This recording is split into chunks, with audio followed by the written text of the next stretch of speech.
भैया, ये असुर भी शीघ्र अपने काल से भेंट करने के लिए अति आतुर हो रहे हैं, इसीलिए इतनी गति से बढ़ते आ रहे हैं। यदि मैंने अभी युद्ध आरंभ किया तो युद्ध अनंत काल तक चलता रहेगा। नहीं माता, ये पूजा आराधना आपके लिए अत्यंत ही आवश्यक है, जिससे शेष देवियों की शक्तियां भी आपको प्राप्त होंगी और आप उस दुष्ट दुर्गमासुर का वध करने में सफल हो सकेंगी। माता, आप अपनी आराधना आरंभ कीजिए। इन आगामी 3 दिवसों में मैं इस असुर का सामना करूंगा।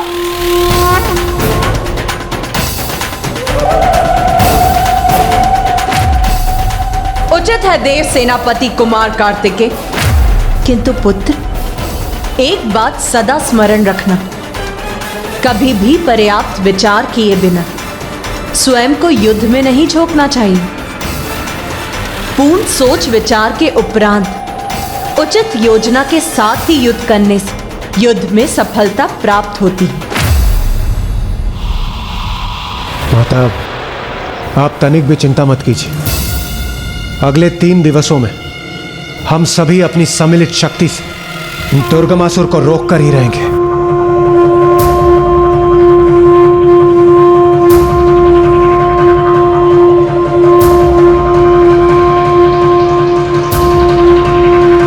प्रणाम माता। विजयी भव, विजयी भव, विजयी भव। माता आदिशक्ति की माता आदिशक्ति की जय। माता आदिशक्ति की माता आदिशक्ति की जय।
समय आ गया है उन दुष्ट देवताओं को उनका उचित स्थान बताने का और इस जगत में असुर का वर्चस्व स्थापित करने का।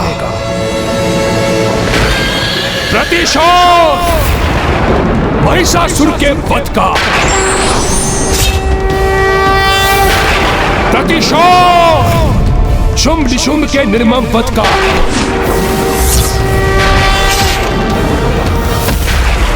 प्रतिशोध मेरे मित्र मायासुर, महाबली अरुणासुर, करल तरल और तापिक जैसे महान असुरों की मृत्यु का। प्रतिशोध प्रतिशोध प्रतिशोध प्रतिशोध प्रतिशोध प्रतिशोध प्रतिशोध प्रतिशोध प्रतिशोध। किंतु उनसे भी अधिक मेरे पिता महान योद्धा असुर रुरु के वध का। प्रतिशोध लेने का समय आ गया है। प्रतिशोध प्रतिशोध प्रतिशोध प्रतिशोध प्रतिशोध। इसे देखकर ही विचार जागृत हो रहा है मेरे मन में कि अभी इसी क्षण नष्ट कर दूं इस संपूर्ण सेना को। भैया, आवेशित होकर कहीं ऐसा युद्ध न आरंभ कर दे जिससे हमारी सेना को अधिक क्षति पहुंचे। जो भी हमें करना है वो पर्याप्त सोच विचार के उपरांत ही करना है। अब किसी सोच विचार की आवश्यकता नहीं है। झोंक दो स्वयं को युद्ध में। यदि कोई हमारे मार्ग में आए तो बंदी बना लो उन देवताओं को, और फिर देवी आदिशक्ति का वध करने के उपरांत हमारा प्रतिशोध पूर्ण होगा और इस जगत में हम असुर के निर्बाध शासन का स्वप्न भी वास्तविकता में परिवर्तित होगा। ये अनुचित प्रकार से शक्ति प्राप्त करके आया है ना, तो हम भी इसे उचित और अनुचित के मध्य का पाठ सिखा ही देंगे कि धर्म की शक्ति ही सर्वोपरि है और कोई भी असुर चाहे कितना ही शक्तिशाली क्यों ना हो जाए, किंतु धर्म युद्ध में हमसे उसकी पराजय होना ही उसकी नियति है। हर हर महादेव, महादेव, हर हर महादेव, हर हर महादेव।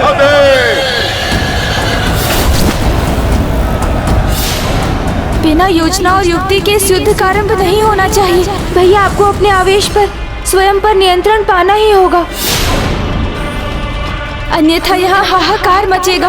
प्रतिशोध, प्रतिशोध, प्रतिशोध, प्रतिशोध, प्रतिशोध, प्रतिशोध, प्रतिशोध। गणेश, तुम्हारी इस उलझन को दूर करने की एक बहुत ही सरल युक्ति है। युद्ध के नियमों के विपरीत दिवस के प्रकाश में नहीं, अपितु रात्रि के अंधकार में युद्ध करने के लिए तत्पर रहते हैं ये असुर। इसीलिए अभी युद्ध करने के लिए इतने आतुर हो रहे हैं ये। किंतु यदि तुम अपनी वाक्पटुता से दुर्गमासुर को युद्ध के नियमों का स्मरण करा सके तो। समझ गया भैया, अब आपकी इस युक्ति को सफल करने का दायित्व मेरा है। ओम लंबोदराय नमः। चलिए मूषक जी, ओम बुद्धिदाताय नमः। ओम सिद्धिदाताय नमः।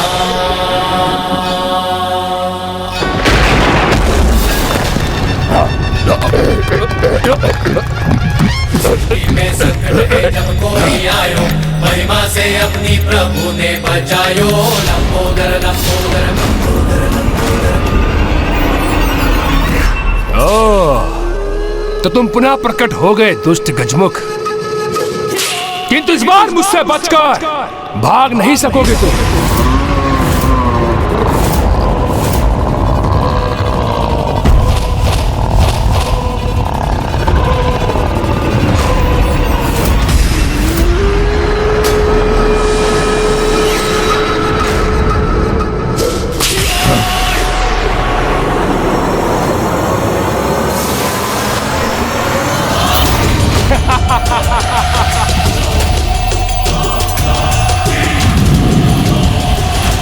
सावधान अनुज। गणेश, गणेश जी,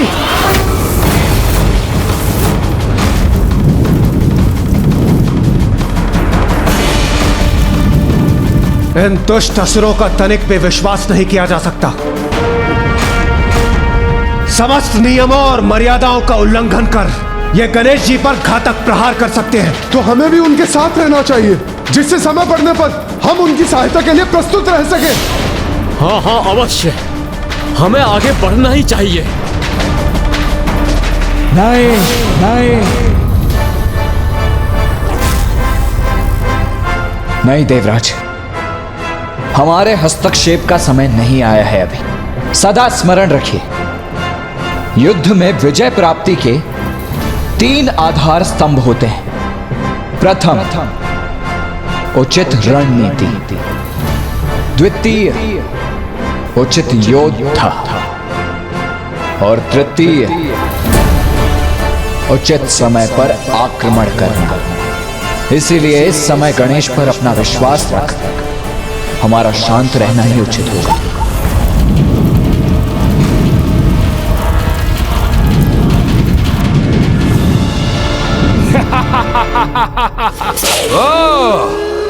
बड़ी ही निडरता से टिकी हो गजमुख बालक, किंतु स्मरण रहे, जो योद्धा भ्रामक निडरता से अपने सहयोगी योद्धाओं को युद्ध में पीछे छोड़कर निकल आते हैं, वही युद्ध में सर्वप्रथम मृत्यु को प्राप्त होते हैं। युद्ध? कैसा युद्ध?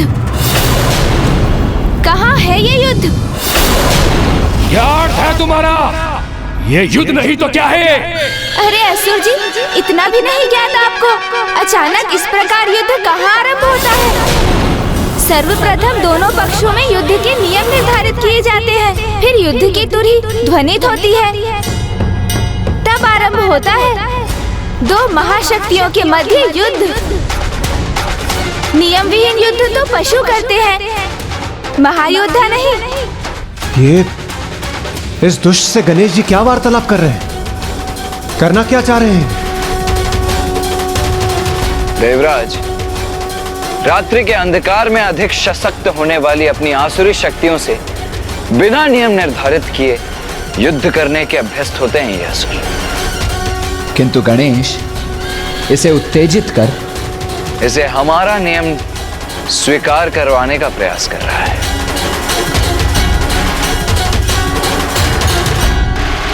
असुर जी, यदि वास्तव में आप अपराजय हैं, अत्यंत शक्तिशाली हैं, परम साहसी हैं, तो नियम निर्धारित कीजिए, फिर एक महायोद्धा के समान युद्ध कीजिए मुझसे, तभी तो होगा युद्ध।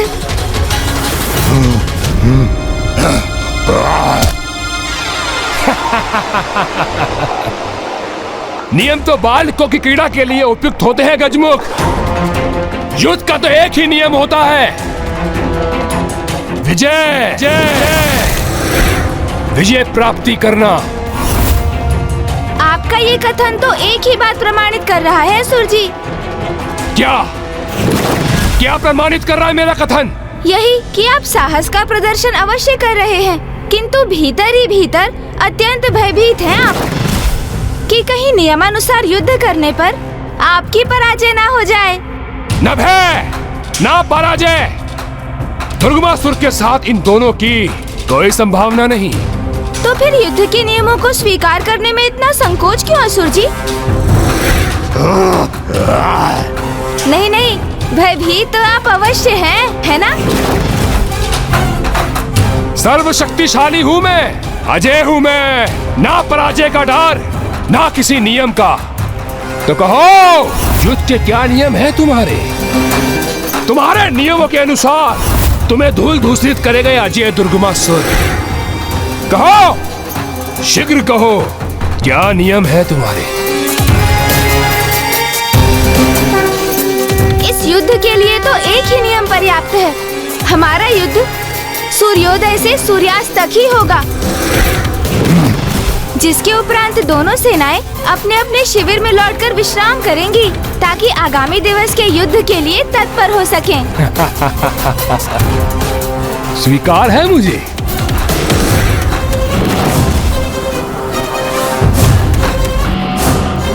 किंतु इस नियम की आवश्यकता तो तब होगी जब प्रथम दिवस के युद्ध के उपरांत तुम में से अगले दिवस इस युद्ध में कोई भी प्रस्तुत हो सकेगा। युद्ध के लिए कौन प्रस्तुत हो सकेगा और कौन नहीं, इसका उत्तर तो कल युद्ध भूमि में ही प्राप्त होगा। अवश्य, समय आने पर वो उत्तर भी प्राप्त हो जाएगा हमें।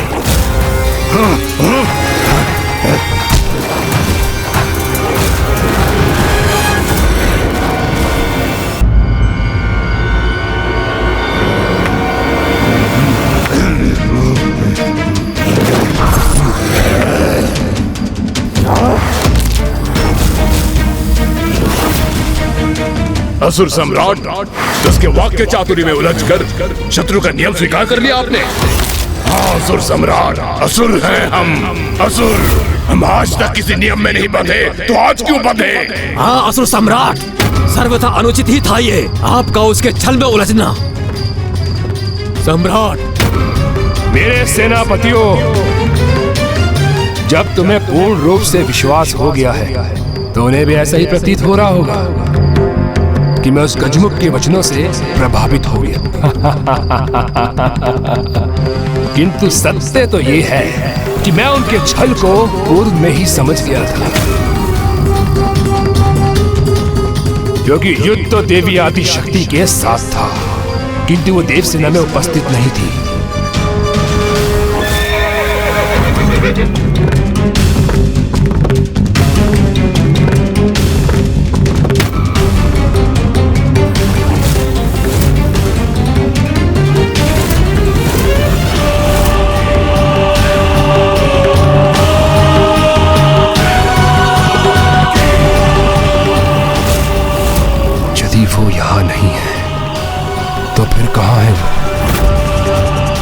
कोई योजना तो नहीं कर रही, इसलिए भोर तक का समय प्राप्त करने के लिए मैंने उसका नियम स्वीकार किया, जिससे मैं ज्ञात कर सकूं कहां है वो, क्या कर रही होगी।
मुझे आभास हो रहा है कि माँ ने अपना अनुष्ठान आरंभ कर दिया है।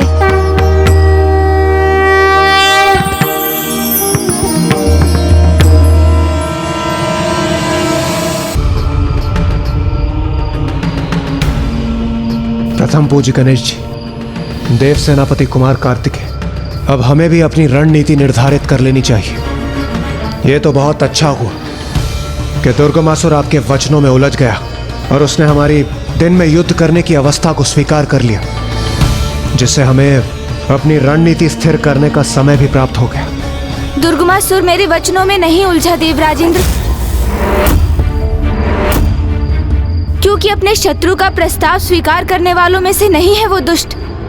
अवश्य इसके पीछे उसकी कोई कपट योजना है। तो कहीं उसे माता के अनुष्ठान की सूचना तो प्राप्त नहीं हो गई?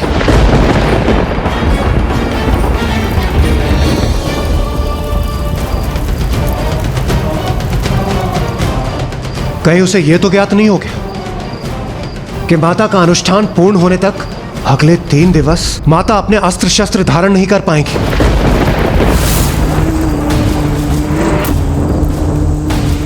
शांत देवराजेंद्र, ये युद्ध भूमि है और हमारे गुप्त संवाद अपने मन में ही रहे तो उत्तम है, क्योंकि ज्ञात नहीं किस प्रकार ये गुप्त संवाद शत्रु शिविर तक पहुंच जाए।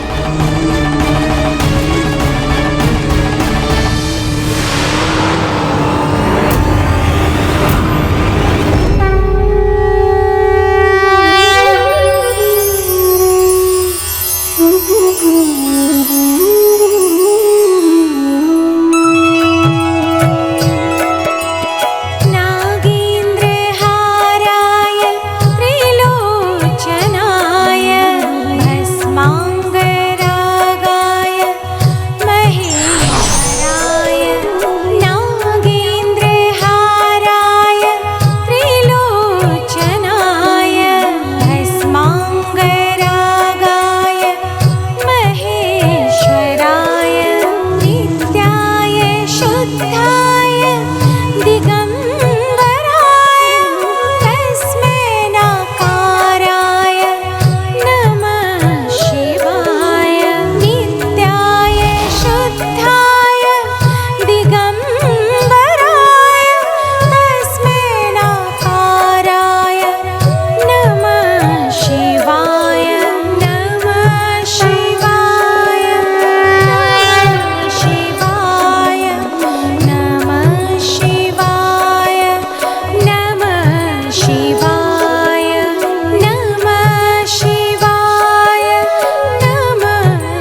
सबके तेज को भेद कर आगे बढ़ पाने में असमर्थ हूँ। मैं अभी ये समाचार स्वामी को देता हूँ।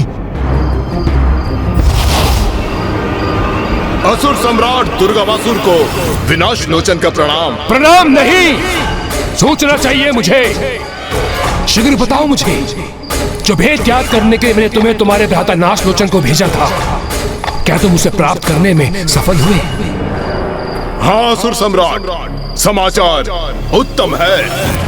और आपकी परम शत्रु देवी आदिशक्ति किसी अनुष्ठान में व्यस्त है, और आपको यह जानकर अति प्रसन्नता होगी कि आगामी 3 दिवसों तक वो किसी भी अस्त्र शस्त्र को धारण नहीं करेंगी।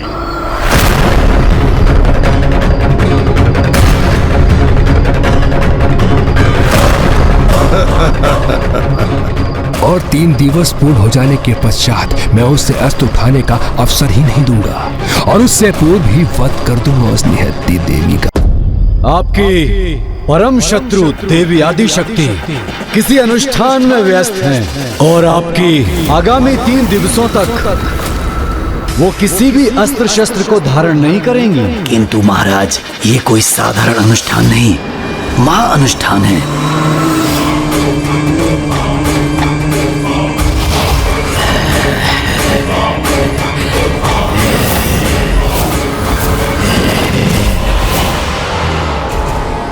हाँ असुर सम्राट, विंध्याचल पर्वत पर स्थित होकर वो कोई बहुत बड़ा असाधारण अनुष्ठान कर रही हैं, जिसके मंत्र जाप की शक्ति से मेरे पंख भस्म होने लगे।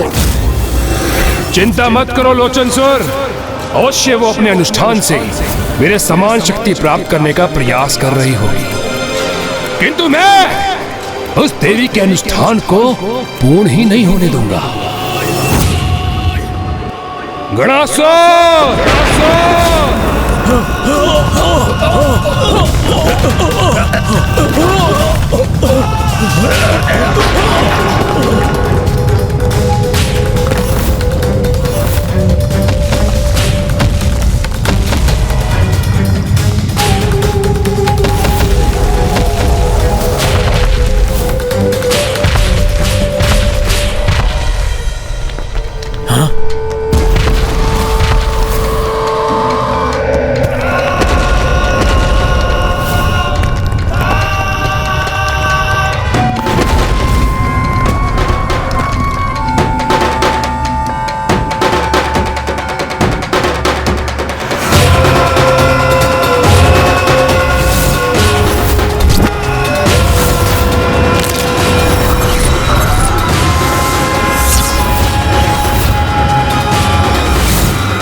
क्या हुआ असुर सम्राट, अब क्यों स्मरण किया आपने मेरा? क्योंकि मेरी तुलना में अक्षम असुरों को सेनापति नियुक्त कर रहे थे आप, तब तो आपके मुख पर गणासुर का नाम नहीं आया। तो अब क्यों बुलाया है मुझे यहाँ? क्योंकि मेरे सेनापति बनने से भी अधिक महत्वपूर्ण दायित्व सौंपना है तुम्हें। कहो, मेरे आदेश का पालन करने के लिए तैयार हो तुम?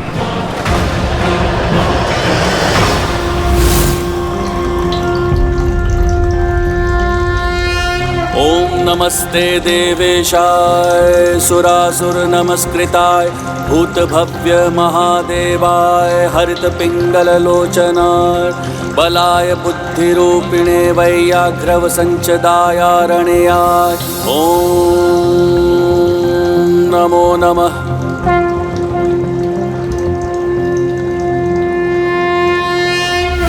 हमें शीघ्र ही अपनी रणनीति तैयार कर लेनी चाहिए, क्योंकि शीघ्र ही सूर्यदेव के प्रकट होते ही युद्ध का शंखनाद गूंज उठेगा।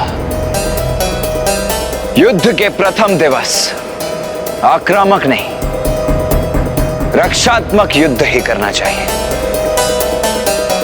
यही सर्वथा उचित है कुमार कार्तिकेय। इससे हम शत्रु की वास्तविक शक्ति का अनुमान भी लगा सकेंगे।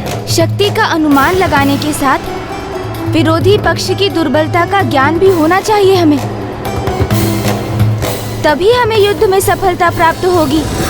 शत्रु की दुर्बलता का भान तो हो गया है हमें, और ऐसी दुर्बलता का लाभ उठाने के लिए हम असुर तो पूर्ण रूप से निपुण हैं। वहां वो मूर्ख देवता अपनी रणनीति रच रहे होंगे और मैं यहाँ तुम्हें अपनी छल नीति से परिचित कराऊंगा। उनकी छल नीति ही दुष्ट असुरों का सर्वाधिक महत्वपूर्ण अस्त्र है, इसीलिए हमें प्रत्येक क्षण सतर्क रहना होगा, क्योंकि दुर्गमासुर की कपट बुद्धि अवश्य ही किसी बड़े छल को जन्म देगी। एक कपट योजना करनी है हमें, जिससे वो देवता मूर्ख बन जाए। नाश लोचन, विनाश लोचन, सूर्योदय होते ही युद्ध की शंखनाद सुनकर तुम एक सेना की बड़ी टुकड़ी ले जाकर उन देवताओं पर आक्रमण कर देना। किंतु जब वो तुम्हारे आक्रमण का उत्तर दे, तब तुम उनके अस्त्र शस्त्र से आहत हुए बिना अपनी सुरक्षा सुनिश्चित कर पीछे हटते जाते जाओ। और इसके लिए मैं तुम्हें मायावी अस्त्र प्रदान करूंगा। परंतु असुर सम्राट, यदि सेना टुकड़ी के साथ ये जाएंगे तो हम आक्रमण कब करेंगे? तब जब देवता इनकी सेना का पीछा करते करते विंध्याचल पर्वत से बहुत दूर चले जाएंगे, तब नाश लोचन, विनाश लोचन, तुम अपनी विनाशकारी ऊर्जा को आकाश में प्रभावित कर संकेत देना। और संकेत प्राप्त करते ही तुम चारों विभक्तासुर, विच्छल बुद्धि, दुमुखासुर और अभेदी उन देवताओं को चारों ओर से घेर लेना। और मैं असुर सम्राट, मुझे क्या इन सब का मुक्त रखने के लिए आपने बुलाया है यहाँ? असुर होना तो धीरज कैसे धारण करोगे, किंतु स्मरण रखो, जो तुम्हें कार्य करना है उसका मार्ग ये चारों तैयार करेंगे। तो सुनो, जब नाश लोचन, विनाश लोचन देवताओं को दूर ले जाने में सफल होंगे और ये चारों अपनी सेना के साथ उन्हें घेर कर एक स्थान पर बांध देंगे, तब तुम गुप्त रूप से अकेली पड़ी उस देवी के स्थान पर पहुंचकर उसका अनुष्ठान रोककर बलपूर्वक खींच के लाना मेरे समक्ष, जिससे स्वयं मैं अपने हाथों से उस देवी का वध कर सकूं।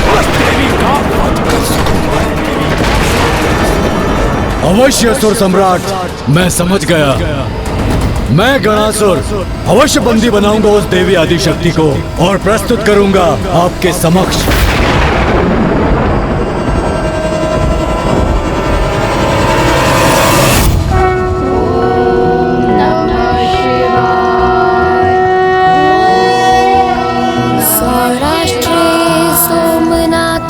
श्रीशैले मल्लिकार्जुनम उज्जैन्यां महाकालमोंकारं परमेश्वरं केदारं हिमवत् पृष्ठे। ये कलश में जल समाप्त क्यों नहीं हो रहा है? ये कैसे संभव है?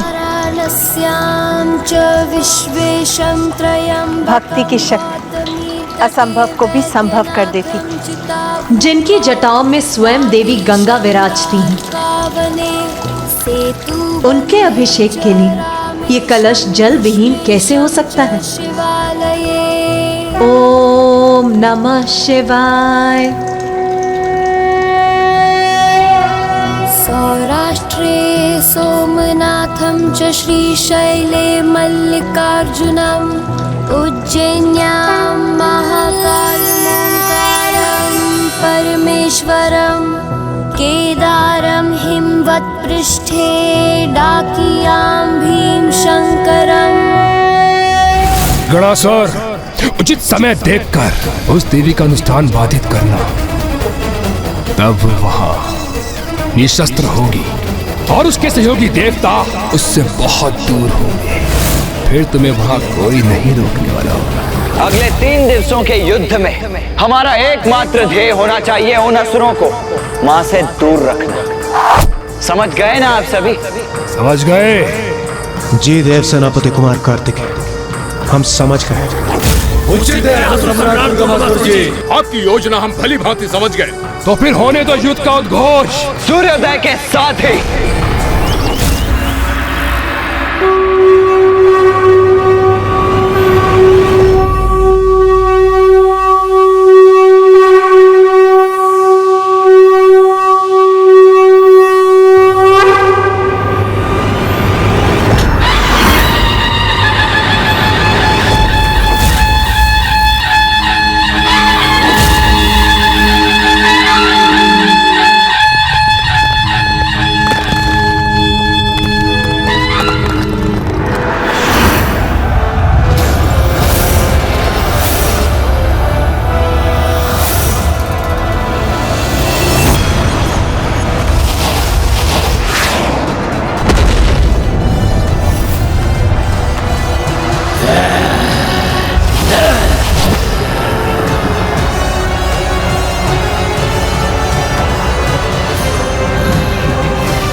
ये दुष्ट दुर्गमासुर कहीं दिखाई क्यों नहीं दे रहा है? कहाँ है वो?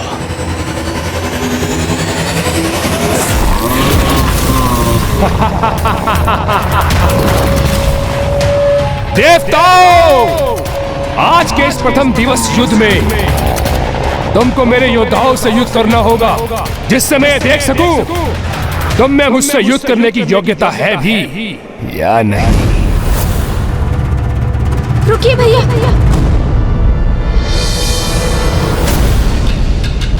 भैया हमें रक्षात्मक युद्ध करने की अपनी योजना पर ही स्थित रहना होगा, जिससे हम इसकी कपट योजना याद कर सकें। शत्रु हमें दोनों ओर से घेरने को आतुर है। हमें भी अपनी सेना को 2 भागों में विभक्त कर लेना चाहिए। भैया आप उस ओर बढ़िए, मैं इस ओर बढ़ता हूँ।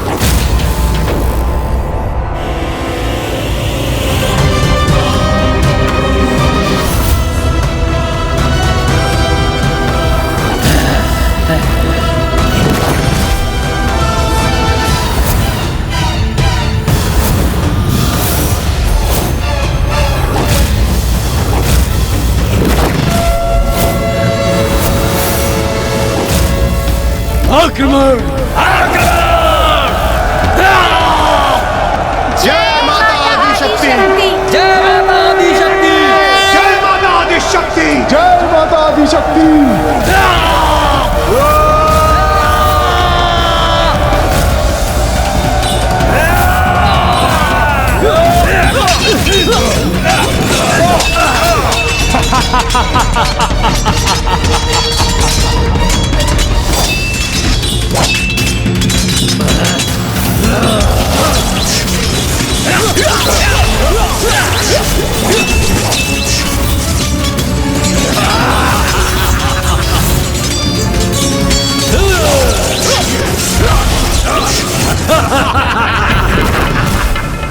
इंद्रदेव, आप अन्य देवताओं के साथ मिलकर इन असुरों को पीछे जाने पर बाध्य कीजिए। मैं और गणेश इन ऊर्जा से वार करने वाले असुरों का उपाय करते हैं।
उचित है, सफल हो रही है मेरी युक्ति। ये देवता मुझे मूर्ख बनाना चाहते थे, किंतु मेरी योजना के अनुसार स्वयं विंध्याचल पर्वत से दूर होने पर विवश होकर मूर्ख बन रहे हैं।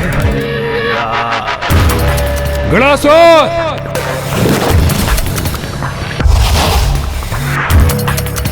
गणासुर, अब उचित समय है, आगे बढ़ो।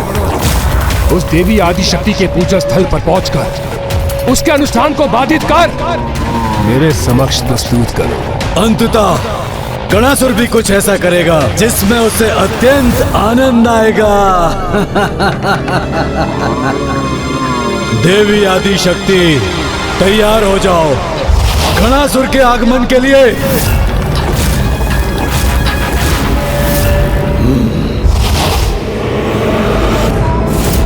देवी आदि शक्ति, यथाशीघ्र गणासुर तुम्हारे स्थान पर पहुंचकर तुम्हारे अनुष्ठान को भंग करेगा और ये तुम्हारे देवता मेरे असुरों के साथ इस युद्ध स्थल में उलझे रहेंगे।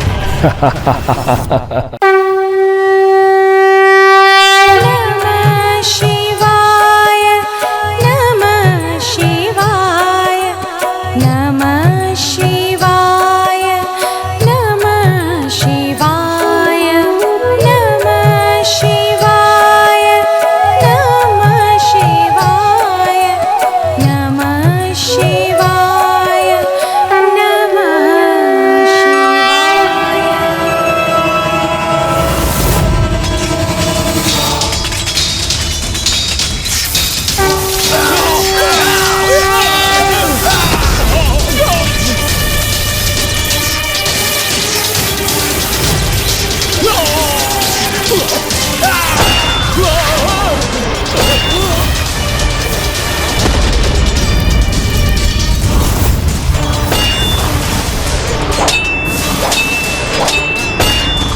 ये गजमुख तो मेरे निकट पहुंच रहा है, मुझे पीछे हटना चाहिए।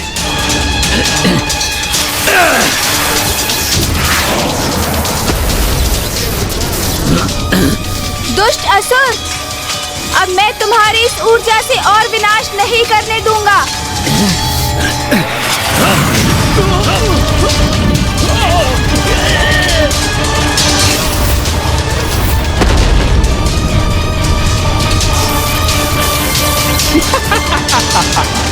यही तो चाहता हूं मैं, और पीछे हटो और इनको आगे लेके जाओ नाशलोचन विनाशलोचन, जिससे गणासुर इस युद्ध स्थल को पार कर कर विंध्याचल पर्वत तक पहुंच सके।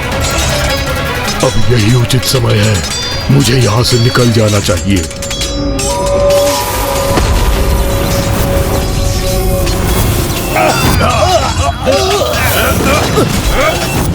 बहुत महत्वपूर्ण कार्य करना है मुझे, सभी की दृष्टि से बचकर आगे बढ़ना है।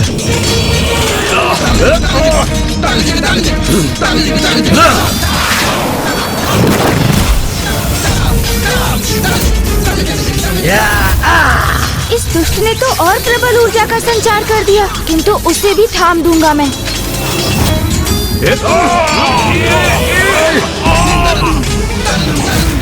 उचित अवसर है ये, यहाँ से आगे निकलने का गणासुर।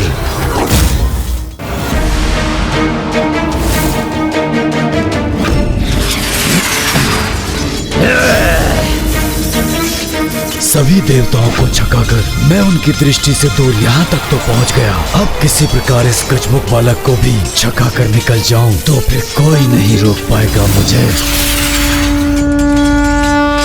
ये कैसा आभास हो रहा है मुझे, जैसे कोई है और मैं उसे देख नहीं पा रहा हूँ।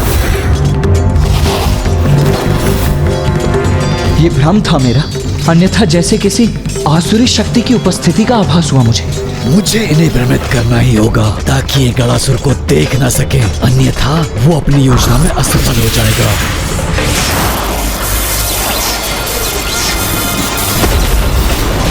तुम अभी भी समझ नहीं सके असुर, तुम्हारी ये ऊर्जा मुझे कोई क्षति नहीं पहुंचा सकती। अभी तो इससे तुम्हें ही आहत करूंगा मैं।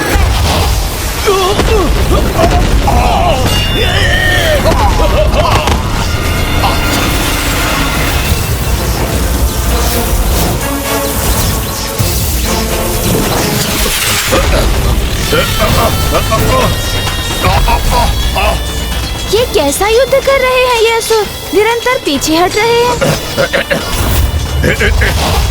तो क्या ये मात्र हमें उलझाकर रखने की क्रीड़ा ही कर रहे हैं? क्या ये उस दुष्ट दुर्गमासुर की कपट योजना का भाग है? अपने महाबली योद्धाओं को क्यों नहीं भेजा उसने रणभूमि में, और जिन्हें भेजा भी है वो अपनी संपूर्ण शक्ति से युद्ध क्यों नहीं कर रहे हैं? और ये दुष्ट उस दिशा में क्यों देख रहा है? गुप्त रूप से पहुंचकर गणासुर खंडित कर देगा उस देवी का अनुष्ठान। बहुत आनंद आएगा इसमें मुझे। ये क्या, ये असुर तो विंध्याचल पर्वत की ओर ही जा रहा है, अर्थात दुर्गमासुर को माँ के अनुष्ठान का ज्ञान है। और आज का युद्ध, ये तो मात्र हमारा समय व्यर्थ करने का कुचक्र भर है, जिससे वो गुप्त रूप से किसी असुर को भेजकर माँ के अनुष्ठान में व्यवधान उत्पन्न कर सके।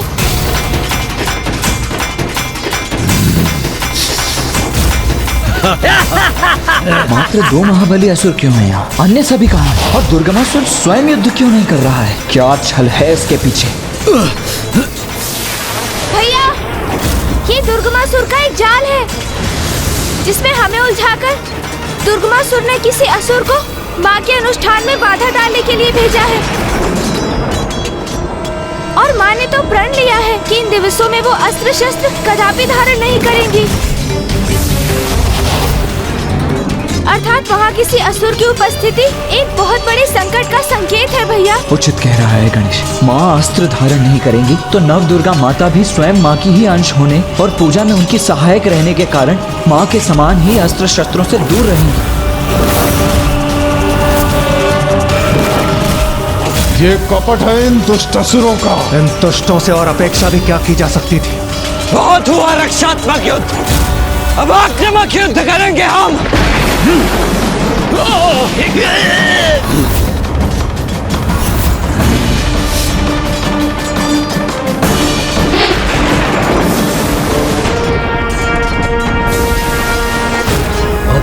भेद करने का उचित समय है। हाँ, विंध्याचल पर्वत से तो बहुत दूर आ गए हैं ये देवता।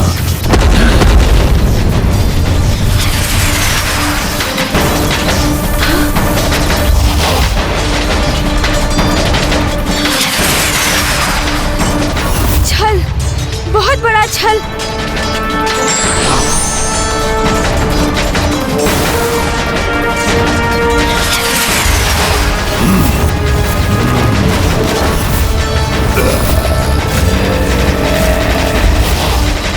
ये नाश लोचन और विनाश लोचन का संकेत है, अर्थात अब हमारे आक्रमण का समय है। असुरों, इन देवताओं को इस युद्ध में इतना उलझा दो कि कोई गणासुर को रोक ना पाए और माता की पूजा भंग करने में वो सफल हो जाए।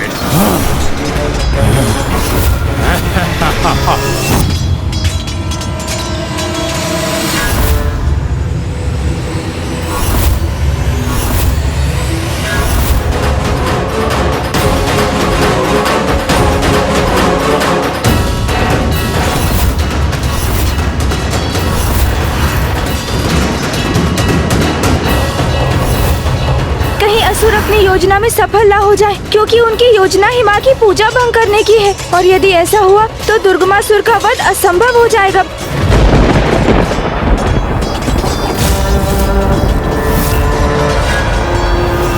भैया, वो देखिए, वो दुष्ट असुर माँ की पूजा को भंग करने के प्रयास में लग चुका है।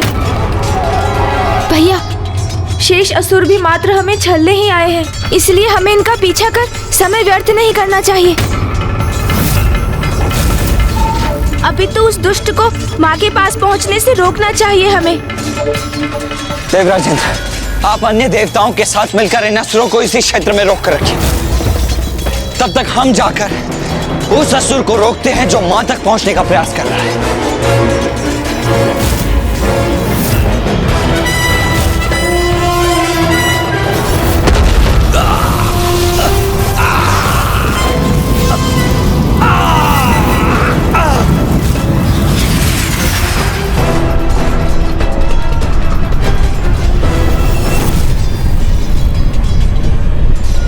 भूकंपन कैसे उत्पन्न हो रहा है?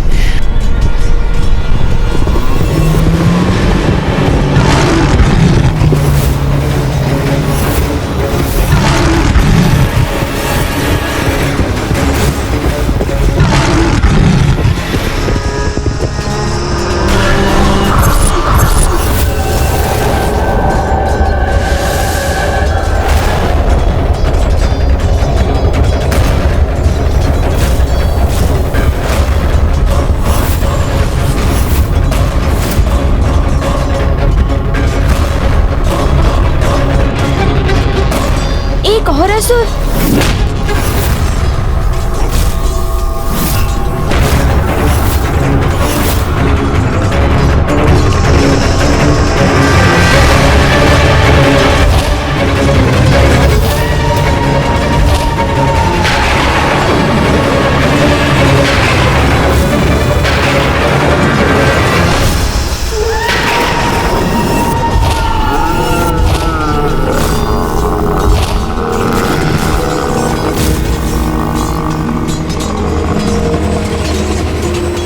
तो ये थी दुष्ट दुर्गमासुर की योजना, हमें विंध्याचल पर्वत से दूर लाकर अपने इन योद्धाओं और अपनी सेना से चारों ओर से हमें घेर कर हमें उलझा कर रख दिया है उसने, जिससे उसका वो अन्य असुर माँ के पूजा स्थल तक पहुंचने में सफल हो जाए। अब तो उलझ गए तुम मेरे जाल में, इसलिए कुछ भी करने में असमर्थ हो तुम देवता, क्योंकि मेरी आसुरी सेना तुम्हें देवी आदि शक्ति से बहुत दूर ले आई है देवताओं, जहाँ से मेरे 4 असुर महारथी तुम्हें कहीं और नहीं जाने देंगे। और उधर गणासुर देवी आदि शक्ति की पूजा को पूर्ण नहीं होने देगा। बस वो एक बार देवी आदि शक्ति को मेरे समक्ष ले आए तो स्वयं आज ये युद्ध प्रथम दिवस ही निपट जाएगा।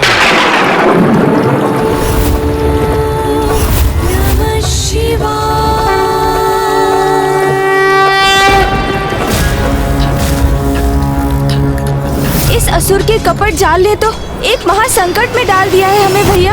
अब क्या होगा, क्या करें हम? मेरी योजना सफलता की ओर बढ़ रही है। प्रणाम असुर सम्राट। सम्राट, जो कार्य आपने हमें सौंपा था हमने वो पूर्ण किया। हाँ असुर सम्राट, ये देवता तो हमारे जाल में उलझ ही गए हैं।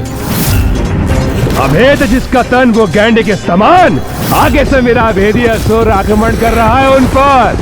उनकी बाईं ओर से उन पर संकट बनकर छाया है अष्टभुज विशाल बुद्धि, जिसकी बुझाओ और जिसके छल से कोई सुरक्षित नहीं। और दाहिनी ओर से अपने दोनों मुखों से विषैले द्रव्य का प्रवाह करता दुमुखासुर है। और उन सबसे अधिक घातक है विभक्तासुर, जो किसी को भी विभक्त कर सकता है।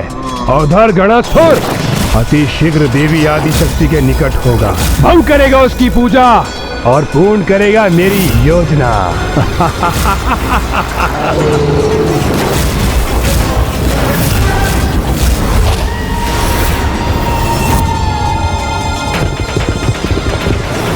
कुमार कार्तिकेय, हम इन असुरों से निपटते हैं।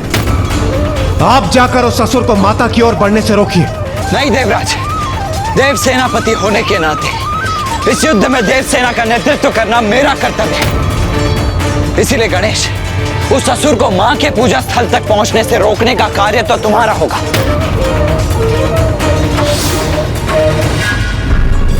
इंद्रदेव, मेरे कुचक्री व्यू को नहीं भेज सकोगे तुम, रोक नहीं सकोगे तुम गणासुर को।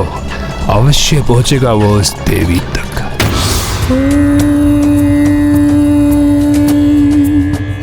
त्र्यंबकं यजामहे सुगंधिं पुष्टिवर्धनम् उर्वारुकमिव बन्धनात् मृत्युर्मुक्षयमामृतात्।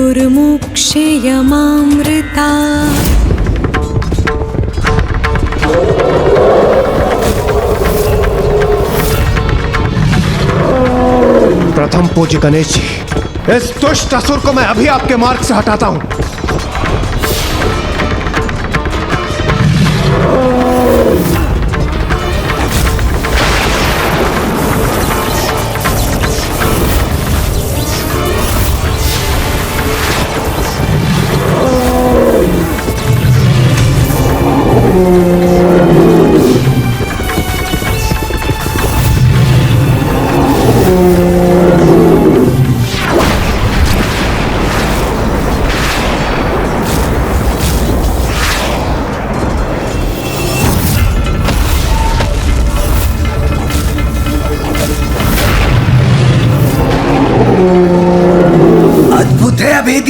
अद्भुत, महान, अपराजय और आसुरी शक्तियों का परिचय दिया है इस अभेदी ने।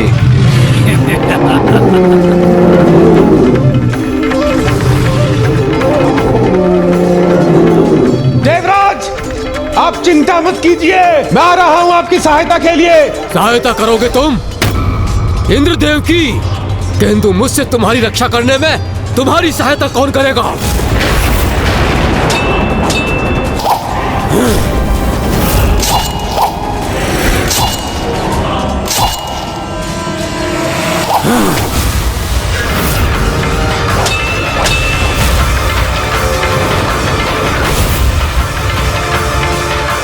मुझे शीघ्रता करनी होगी, तीव्र गति से वहां पहुंचना होगा, जिससे कि वो मां के निकट पहुंच भी ना सके।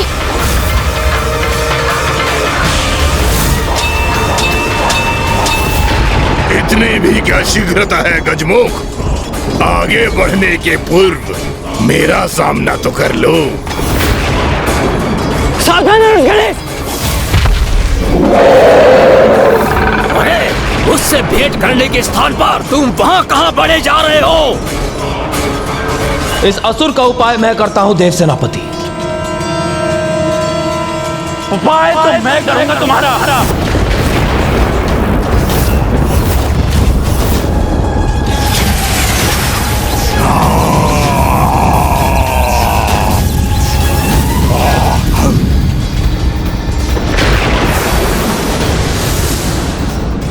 ये कैसा विषैला द्रव्य है जिसने मेरे खड्ग को ही नष्ट कर दिया।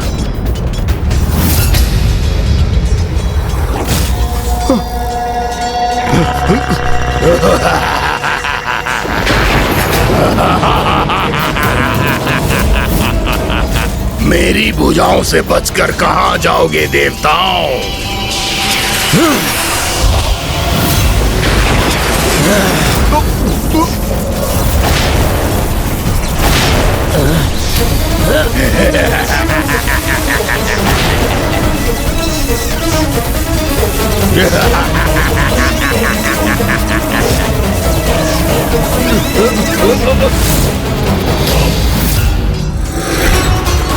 ये तो अत्यंत विकट स्थिति उत्पन्न हो गई।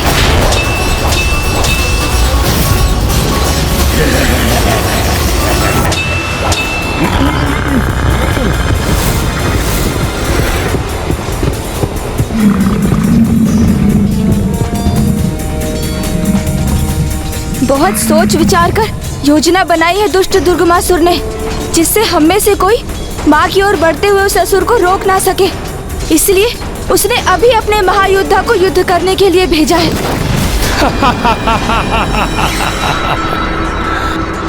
मेरा प्रथम वार ही है सर्वोत्तम प्रहार। यहाँ मेरे शक्तिशाली और समर्थ असुर महायोद्धा उन देवताओं को चारों ओर से बांध कर रखेंगे और उधर गणासुर देवी आदि शक्ति का हरण करेगा। अर्थात सब उचित है, मेरी विजय निश्चित है।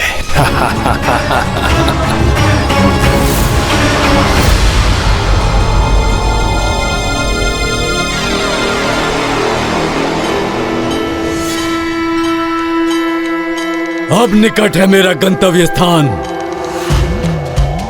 कर लो अब जितनी प्रार्थना करनी है देवी आदिशक्ति।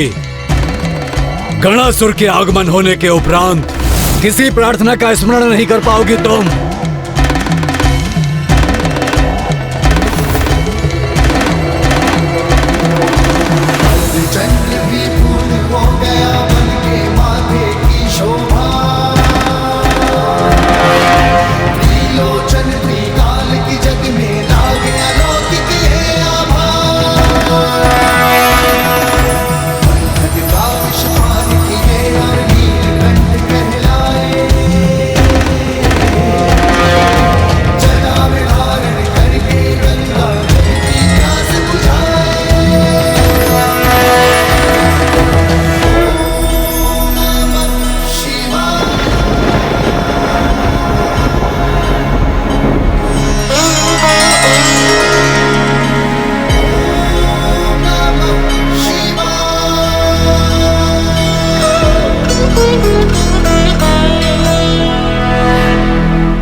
अद्भुत प्रभाव है देवी आदिशक्ति द्वारा महादेव के जलाभिषेक का।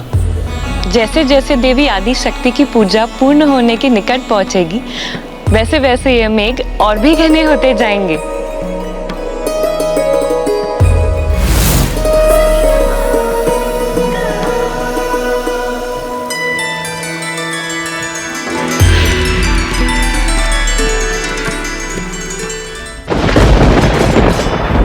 गणेश, और विलंब मत करो, शीघ्र जाओ और रोको उस असुर को। हम इन असुरों को रोक लेंगे।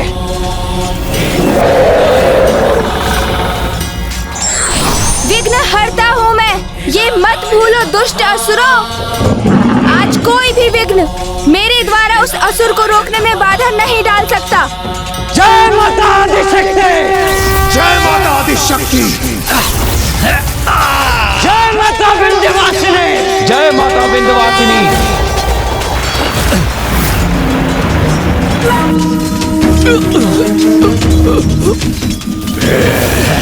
मैं भी देखता हूँ कि मेरी प्रचंड अग्नि को कब तक जकड़ कर रख सकेगा ये।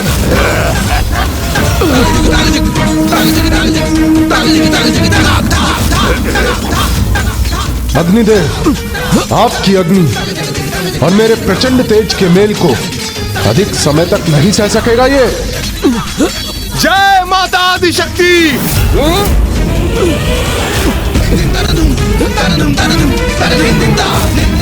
जय मां आदिशक्ति। उन्मुख पवन को कौन बांध सका है अपनी मुष्टि और भुजा में मूर्ख? ये भ्रम है तुम्हारा देवताओं कि तुम इन चारों को पराजित कर सकोगे। कितना भी फड़फड़ा लो, किंतु तुम इन चारों को तनिक भी क्षति नहीं पहुंचा सकते।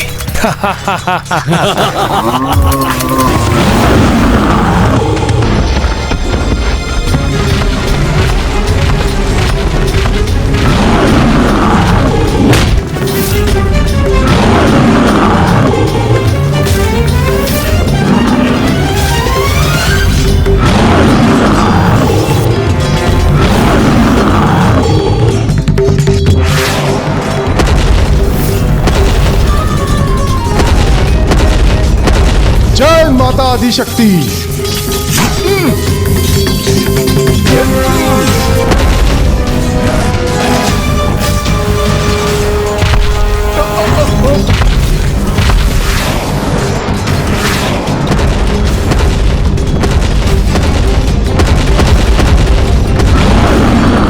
मेरे इतने शक्तिशाली प्रहार का भी तनिक भी प्रभाव नहीं हुआ इस पर। अभेदी हूं मैं, मुझ पर किसी प्रहार का कोई प्रभाव नहीं होता, कोई नहीं भेज सकता मुझे। इसलिए अब तुम मेरे पांवों तले मसले जाने के लिए तैयार हो जाओ। कुमार कार्तिकेय, सर्वप्रथम इस दुष्ट ने मुझे चुनौती दी थी, इसलिए मुझे ही इसे आहत करने दीजिए।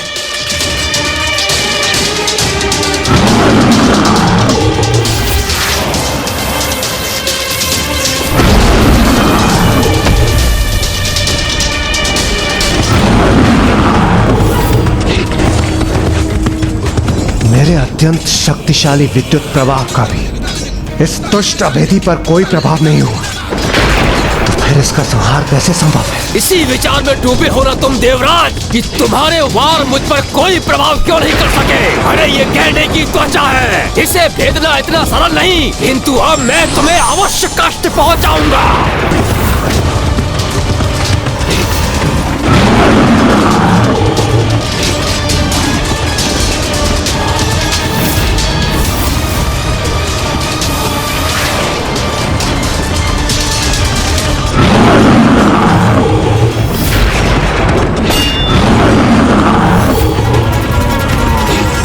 कुमार कार्तिकेय, आपकी शक्ति क्षण भर में इसके मस्तिष्क को भेद कर इसका अंत क्यों नहीं कर रही?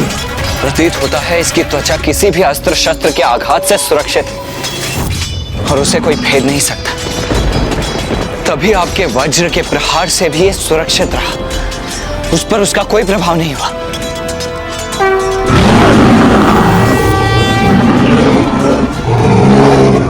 नहीं कुमार कार्तिकेय, आपकी शक्ति से अवश्य आहत होगा ये।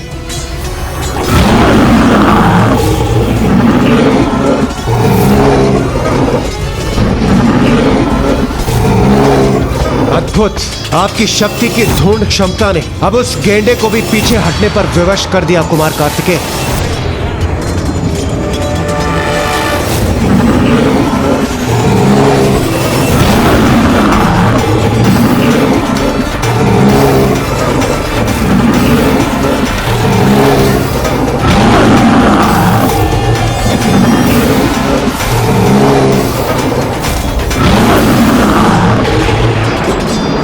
अंततः एक असुर का अंत हो ही गया।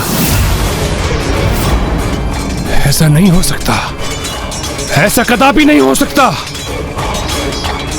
कोई विलंब नहीं होना चाहिए देवी आदिशक्ति को मेरे समक्ष प्रस्तुत होने में।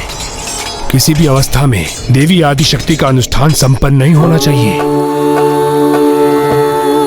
नमः शिवाय।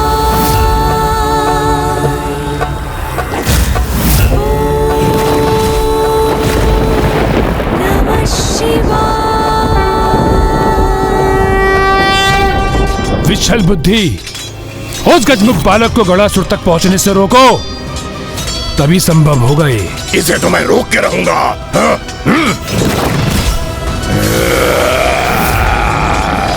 ये अन्य सैनिकों को क्षति पहुंचाए, इससे पूर्व मुझे इसे यहां से दूर करना चाहिए।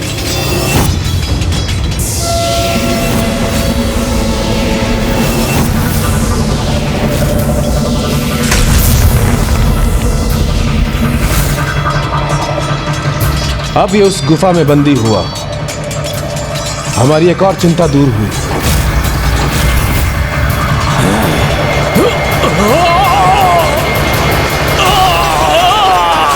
इस जल का पान करो दुष्ट असुर। जगत के साथ साथ ये तुम्हारे लिए भी अत्यंत उत्तम है, क्योंकि इस जल का पान करने से तुम्हारे भीतर का विषैला द्रव्य समाप्त हो जाएगा अथवा बाहर आ जाएगा।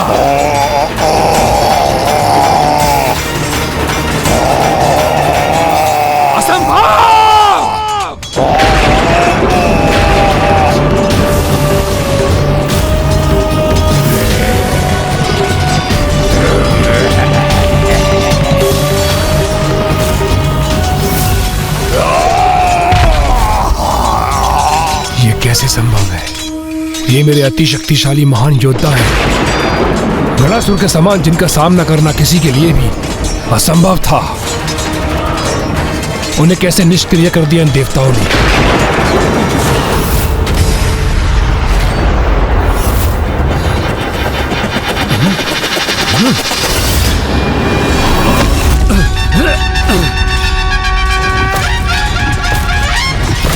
मेरे गणासुर के मार्ग में आने का दुस्साहस करने वाले कौन हो तुम?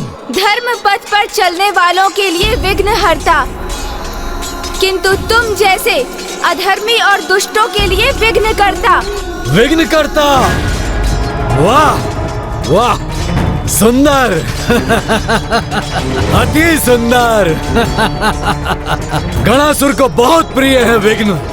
अच्छा हुआ कोई तो आया मेरे मार्ग में विघ्न बनकर, अन्यथा कोई चुनौती ही नहीं प्रस्तुत हो रही थी मेरे समक्ष। तो आओ, रोक सकते हो तो रोक कर दिखाओ मुझे देवी आदि शक्ति के निकट पहुंचने से। जिस माँ आदि शक्ति की पूजा में तुम विघ्न बनना चाहते हो, तुम जैसे पापी तो उनके निकट भी नहीं पहुंच सकते दुष्ट।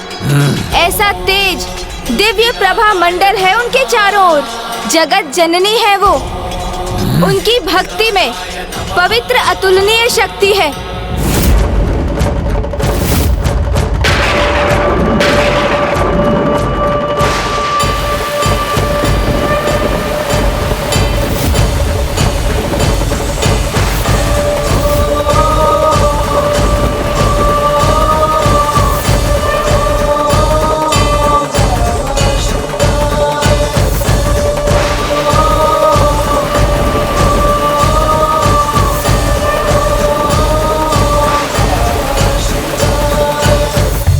मुझे नहीं रोक सकोगे तुम। सुरक्षित रहना चाहते हो तो हट जाओ मेरे मार्ग से। रोकूंगा ही नहीं दुष्ट, अपितु तुम्हें यहाँ से दूर भी भगा दूंगा। माँ के निकट तुम्हारी छाया भी नहीं पहुँचने दूंगा मैं। बस, अब मुख से नहीं मुष्टि प्रहार से संवाद करेंगे हम।